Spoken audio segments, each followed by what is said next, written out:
Our mission is to train, educate, and develop USF community members to be effective, ethical, and positively engaged leaders among the global community. So we have 3 areas in our office that we primarily focus on. One is civic engagement. The second one is leadership development. And of course, student organizations is our third. And your all sports clubs help us with our mission to kind of educate the students on the types of organizations that they're interested in. So the different programs that we have in the center, we have our civic engagement programs, which is charge and stampede of service. We're going more towards stampede of service for an overall concept. So that's different opportunities that you can go out in the community and do service in the Tampa Bay community. We have our leadership development opportunities, Emerging Leaders Institute for our first year students. We have Senior Leaders Academy, Certified Student Leader Program, a Certified Active Citizens Program. We have Leadership Challenge for our student organizations that y'all can participate in. We have Bull Service Breaks, which is an alternative spring break with different social issues if y'all are interested in. We go anywhere, whether it be North Carolina, Georgia, stay here in Florida, so different opportunities that you can get involved with to do service during spring break. And also we have our student organization fairs and workshops, and if y'all haven't registered yet, we have the Student Organization Fair that's on September 18th from 5:30 to 7:30, and that form to participate in tabling is on our BullSync page if y'all are interested. So the registration process, which I'm sure y'all are familiar with, these are the requirements that you need in order to be a student organization here on campus. You need a full-time faculty or staff advisor. You need 10 members, you need your president and treasurer, you need an updated constitution, and then you must register annually with your sports clubs. And then we have a student organization policy and procedure, which is our student organization handbook that y'all can find on our student organizations portal in BullSync, and it lists out all the policies that we have for student organizations, as well as the different resources that are available across campus for you all. And so for your student organization advisor, the purpose for them is to kind of develop and grow the students that are in the organizations, to continue the organization as members graduate. That transition period can be kind of confusing for students. So the advisor is there to help facilitate that transition process to make it a little bit smoother for you all.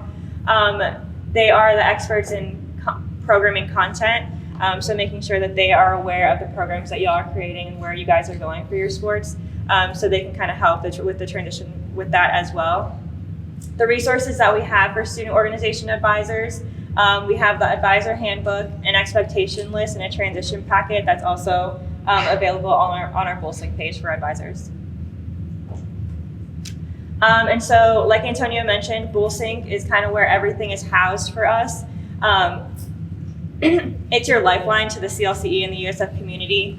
To access our BullSync page or the BullSync website, usf.edu/BullSync. We did migrate to a new platform, so I know we're kind of with the growing pains with that. It's a little confusing, so we'll kind of go into that a little bit later.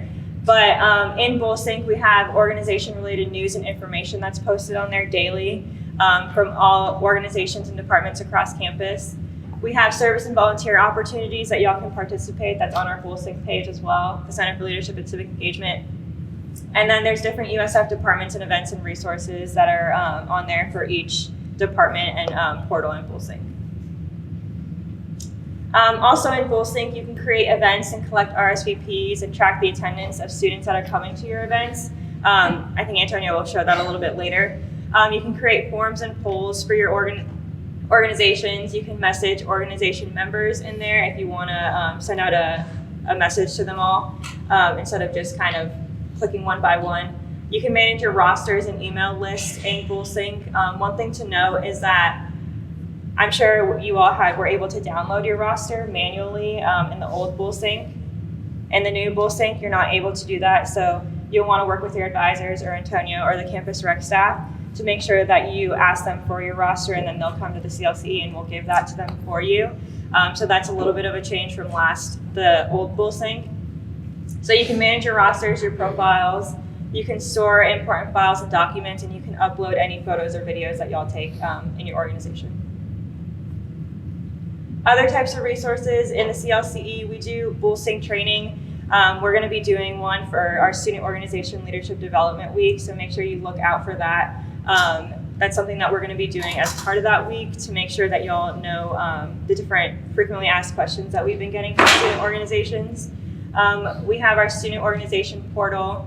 We have to update our videos and PDFs because we transferred to the new BullSync, so make sure you look out for that to see the different kind of questions that we've been getting from student organizations and how to manage BullSync. You can create announcements and news posts, and also, like I had mentioned, there's a documents folder that has all the documents related to student organizations. And so once you're an active organization and registered, you'll be able to access your BullSync profile. You can reserve rooms in the Marshall Student Center. And in order to do that, you'll need to fill out the MSC Accountable Officer form, which is on our BullSync page. And that will allow you all to reserve rooms depending on who you put on there.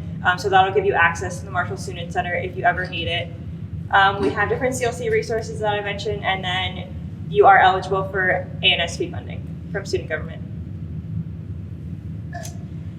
And in order to reserve rooms in the MSC, these are the dates that they have to reserve rooms. So this is important to pre-plan events if you're having any, or pre-plan any meetings that you all are having. The dates for the fall semester open on June 1st. The spring semester opens November 1st, and the summer opens March 1st. And that's the contact information if you need it to reserve rooms. And then also, like I had mentioned, make sure you're pre-planning because those rooms do go quick in the MSC. So making sure that you're pre-planning to ensure that you guys reserve rooms for the next semester.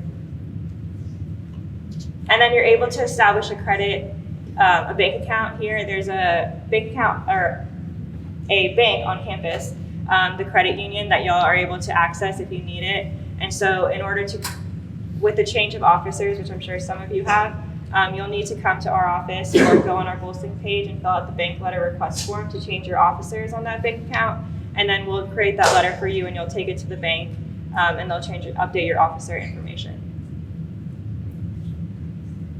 And then other CLC resources that we have item checkouts where you can check out popcorn machines, coolers, games, anything, you name it. And you'll request those from our BullSync page. We have an item checkout form that y'all can use, and then we'll prepare those for you and let you know when they're ready for pickup. We have mailboxes that y'all can request to get your mail sent to us, so you have a central location that you can get your mail from. We have a third floor conference room that we allow student organizations to host their meetings in for free. And so you can send us an email if you need that conference room and we'll book that for you. We have the Celebration of Leadership Awards, and nominations are on our BullSync page during the spring semester, so making sure that you're nominating your leaders during that period. And then we have our leadership and civic engagement boards that can help you out in any leadership development or service opportunities that y'all are willing to or want to put on in your organization. We also have our HYPE Resource Center. It stands for Helping You Promote Events. And we have graphic designers in that resource center that provide graphics, logos. They do graphic design consultations to work with you to see what exactly you want on your graphic designs. And then we have buttons, arts and crafts supplies, and paper all in there that y'all can use. It's really underutilized, so if y'all just want to go over there and check it out, there's a lot of resources in there to help you all with your organizations to help promote it in any type of way. So we're there to help you in graphic design. Do you guys want to make signs? What's that? Signs, like this little, what are they called? The yard signs? Oh, We can help you create those yard signs, yeah. okay, but could you guys have the equipment to make those there? So there's a print shop in the Marshall Student Center. The new, I guess, vendor is Progo, or ProCopy. Yeah. And so they'll be able to help you like the physical yard sign, but we'll help you with your design. Oh, sure. Yeah, so what is, remember what off the top of your head, what the organization budget is per semester? I think it's $125. Yeah. You can go. So every organization has access to this. So if you want, I know some people have come to our office and said, hey, we want to make a banner. That's the resource to use if you want to go make a banner, like some of the things you have here. They'll do that in our side if you want to have something for your events. So you do get free prints every semester. All student organization gets free prints from the print shop. So I believe it's $125 or $120 for the fall and spring, and then $75 maybe for the summer. But student business services and student government will be able to let you know that. But just know that you all have free prints if you need it in there. So other marketing resources, kind of like how Antonio mentioned, make sure you get approval if you put up any types of flyers, signs, yard signs, banners, just so to ensure that they're not taken down. There is Progo. That's the Marshall Student Center kind of marketing tool. And so if you go to that website up there, there's LCD screens in the Marshall Student Center that you can post your sports clubs on there, any type of news. They'll post it in the notable news that goes out to all students. So different type of marketing that you can do or utilize with the MSC. There's also Bull Market that happens every Wednesday during the spring and fall semester that y'all can promote and table at Bull Market outside the Marshall Student Center. And then, like I had mentioned, we have our student organization fairs in the summer, fall, and spring that y'all are able to participate in to recruit members. And then we do some consultation and workshops for student organizations if they ever need it, whether it be running an effective meeting, how to manage conflict, any Bull Sync trainings that y'all want. So we will have a service request form on our Bull Sync page coming soon. If y'all need any type of resource, we can do a workshop for you. And then our last slide. So if you have any questions regarding your sports club or student organizations, this is the email and phone number for us. orgs@usf.edu is our email, and that's our phone number. We do check our email regularly. We do get a lot of volume from student organizations, but that's the quickest and easiest way to get a hold of us if y'all have any questions. Thanks, y'all. I'm here from SSR to talk to you about ethical leadership, what ethics are to you, leadership, what it is to you, what it means to be a leader of your sports club and be on the exec board. You can go to the next slide.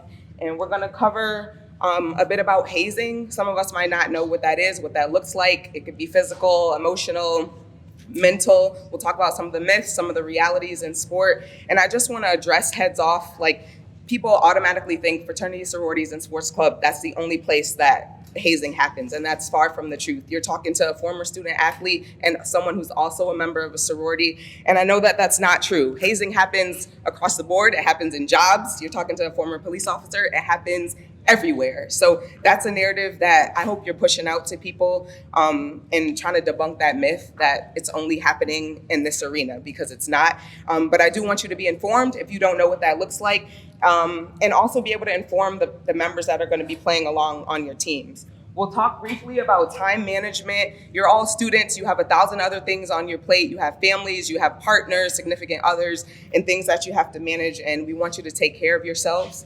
And lastly, we'll talk about some example situations that we've seen in the past come to the conduct office that are relevant to the type of work that you'll be doing this semester. So ethics. Can I just have a couple people just shout out to me, what is ethics to you? What does it mean? I'm sorry, speak up. Doing the right thing, okay. Moral judgment, good. What else? I heard something over here. Not doing the wrong thing. Not doing the wrong thing, okay. What else? What else is ethics? Integrity. Integrity, I like that word. That's a good word. What else?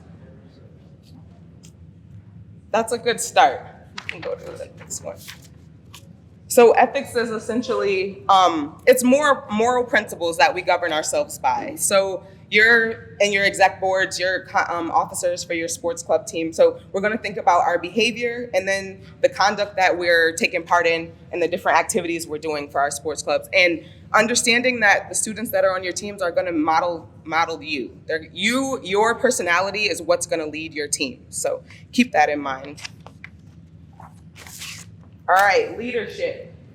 You can't see it, but what is leadership? What's leadership to you all?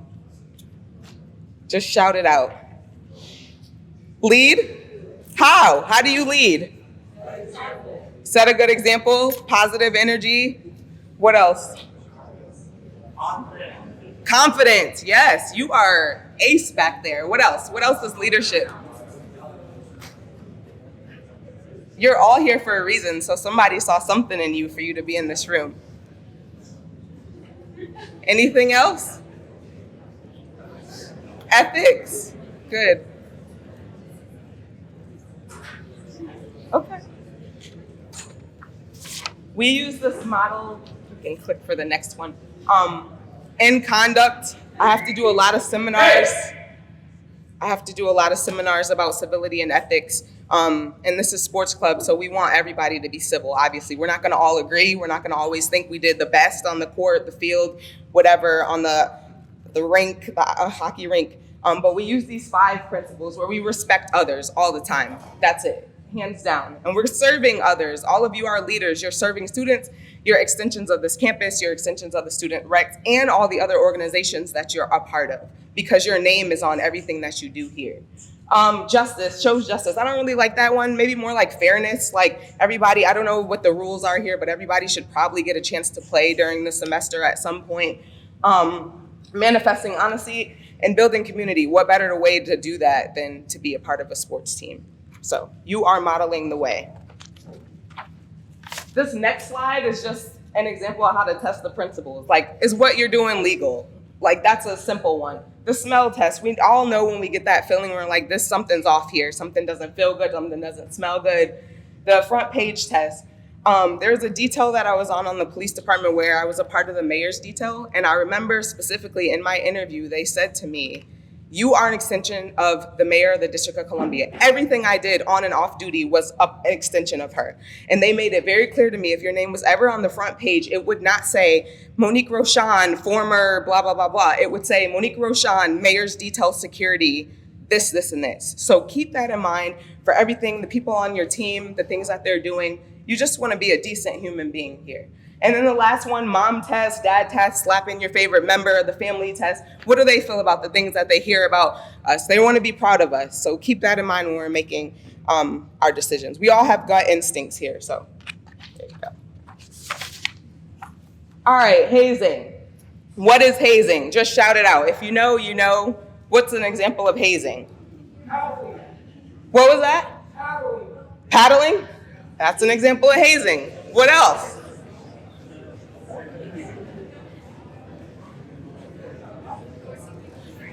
Forcing someone to drink. Yes. What else?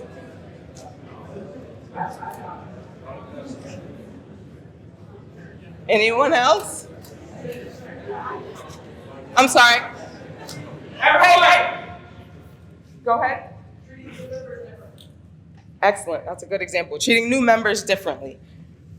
Anything else? Forcing someone to do something against their will. Good. Here's, in the USF system code of conduct, here's the textbook definition. Hazing means any action or situation that recklessly or intentionally endangers the mental or physical health or safety of a student for the purpose of initiation to, admission into, or affiliation with an organization. Any USF community member who has knowledge of or has reason to believe that hazing is taking place is required to report it. You all touched on all these things. I went to ESPN.com and I printed out, there's a whole section on sports hazing, and I printed out some other examples. I'm just gonna read a handful of them to you so that you can see different examples. This one happened probably before all of us were born in 1981. It happened at a high school, and I'll tell you, ESPN, you should look this up if you have time. They did this article to show that it's not just happening at the collegiate level, but high school level, hazing is happening, and so is pro. And we all know that. So this was at Tom Rivers High School in New Jersey, the soccer team. Freshmen were abused physically and thrown in the mud. The head coach and 2 assistant coaches were dismissed because they allowed this as an annual event. Like, we might think being thrown in the mud's not a big deal, but the physical abuse, that's hazing. And the fact that it's a tradition and the fact that professional staff knew about it and they didn't do anything about it goes back to the point that if you know something is occurring and you can put an end to it, you need to put an end to it. And that might not mean you talking to the individual yourself. That might mean you reporting up to the staff that you have here and the support that you have here. But it needs to be addressed if you have knowledge of it. There's another one. I can bring it back to like at least the 99, so we get back in our day. This one happened at Decatur High School in Washington State. It was also soccer. 12 players were given 1-game suspensions, forcing the Gators to forfeit 1 game. The school's athletic director declined to give any details of the event. However, he said that it wasn't life-threatening, but it was hazing. And that goes to show once this became knowledge to the director, he put an end to it. And all of us, like I said, we should be reporting up. We might not have the discretion to make a decision to forfeit the season or the game, but we need to report that information up. We can go on. So these are all myths about hazing, and I don't necessarily like this language, but it's just to get it out there. If somebody's okay with what's happening, that doesn't mean that it's okay and it's not hazing. I might want to be a part of whatever club I want to be a part of, so I'm just going to thug it out and do it. That doesn't mean that it's not hazing. It isn't hazing if there's no physical marks. That's not necessarily true. There's lots of psychological, emotional types of things that go on in people's minds after they've experienced it. It isn't hazing because it builds camaraderie. There's a lot of other ways to build your street credibility in whatever organization you want to be in. We don't have to haze each other. It isn't hazing because we have always done it. It's a tradition. You might hear that a lot and see it just along your college journey. And hazing, last but certainly not least, it only occurs in fraternity, sororities, and sports teams. That's not true. We all know that's not true. And I just want you to be informed and know that it does exist. All right, here's a couple other examples of hazing. This one happened at University of Michigan, and it was hockey. J.T. Todd, a freshman, reportedly was given large quantities of alcohol in a player's off-campus home in what had become an annual ritual. He allegedly was stripped, shaved, covered in jammed eggs and cologne, and left outside in near freezing weather for 90 minutes. Here's another one, University of Washington men's soccer. The men's soccer team was placed on university probation, and its members ordered to perform community service after campus police discovered 3 players taped to the luggage cart on school grounds. The 3 students were bound into sexual positions. Here's just a couple photos. Like, we don't want all the new folks to be carrying out all the equipment, y'all. That's hazing. We don't have to do that. That one, I'm sorry you can't see it, but it's one of the pro players. He had to cut his hair a certain way. And then these guys are just wearing children's backpacks. All right, so putting our ethics into action. These are just a handful of questions that I feel like we should always be asking ourselves, and you should be doing it in your roles. Will your actions enforce the kind of character that you value in yourself? That answer should always be yes. Can you live with your decisions and the effects that they have on others, your sports club, the rec center, the University of South Florida? Remember, you're always an extension of all of these things. Does your action represent you?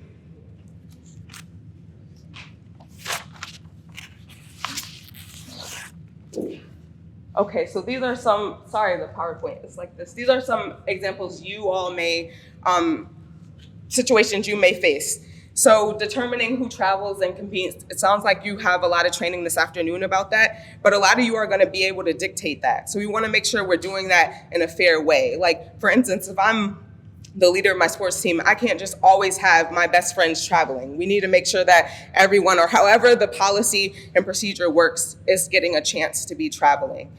Spending club funds, we don't want to see random funds being spent on things that don't have anything to do with your club sport. We're going to learn more about that this afternoon. And then providing documentation, you all touched about that. Antonio talked about it. The 15 business days. There's a couple other slides. I thought it was 10, but I think it was 10 a couple years ago.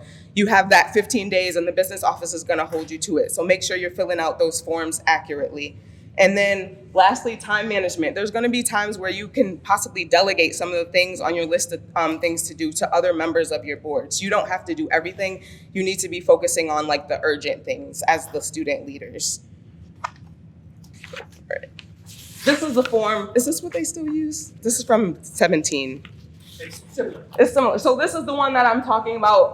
I'm pretty sure this is what you would be submitting with everyone that's going to be traveling or everyone that's on your roster, and you want to make sure that all of that stuff is accurate.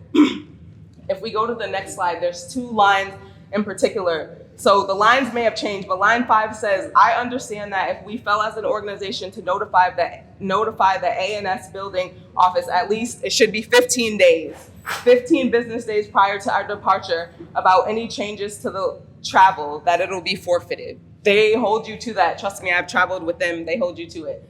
And then the last one, 6, you certify that the signature on the form is yours and no one else's. No one else, you're not passing it on because you have 1,000 tests going on. You take the time to jot down your signature, because that is how your student organization will end up in my office because of that forgery thing, if someone was to report that. And that has not happened since I have been here. I'm sure that's a very rare thing, but just take that 2 seconds to go ahead and sign on the dotted line with your name as the organization leader. All right, time management. We're all students. I know I see some people with their letters here in different organizations. You are doing 1,000 different things, and this is one thing on your plate that you've decided to take time to do. So write things down. Like, I don't know what your system is. I use my Outlook and my Google Calendar. That's what works for me. And if I didn't write it down, it's not happening and I'm not doing it. It's holy grail if it's written down. So keep yourself a to-do list or figure out what's gonna work for you. Prioritize, like I said, complete the urgent and important things first. Like, you all are gonna be doing all this bull sync stuff. That stuff is the important. The administrative work to your teams is what's gonna get you until the next year so that your numbers are logged. We know that you have the accurate amount of people to be at the levels that you wanna be. Effective people focus on important tasks. I always say there's a difference between effective and efficient. You can be efficient and do all the easy tasks. You can be effective only if you do the difficult things. So you all make sure you're handling those things. Goals, your team goals, your year goals, your semester goals, make them clear, defined, realistic, and achievable. Put time limits on them so that you know that you're getting there. Persevere. The next one, be flexible. Please be flexible. There's nothing that's gonna happen straight away. You might get injured, God forbid. Like, things might happen to your star players, all these things. You have exams, you have family members, things might happen. Make several different ways to reach your goals so that you can get there. And then review your progress. You can always go back and say, this didn't work. I need to regroup with my team. I need to regroup with the rest of the staff and all of these things to get where you're going. And last but not least, celebrate yourselves and your teams for achieving and reaching your goals for the semester and the year. All right, so we're wrapping up here. The impacts of conduct allegations. So I will say the only way that something comes to our office if someone reports it. We're not out in the sports fields like digging through grass trying to find things. That's not what anyone in my office is doing, but we do have a conduct process. So we'd have to receive an email or a form that says, I observed this, like misuse of code of conduct or something like that. And then we would start the process by emailing a student. It would be called a request to meet or an initial hearing, and you just come and talk to myself or the other staff members in my office. If you choose to, it's obviously your choice.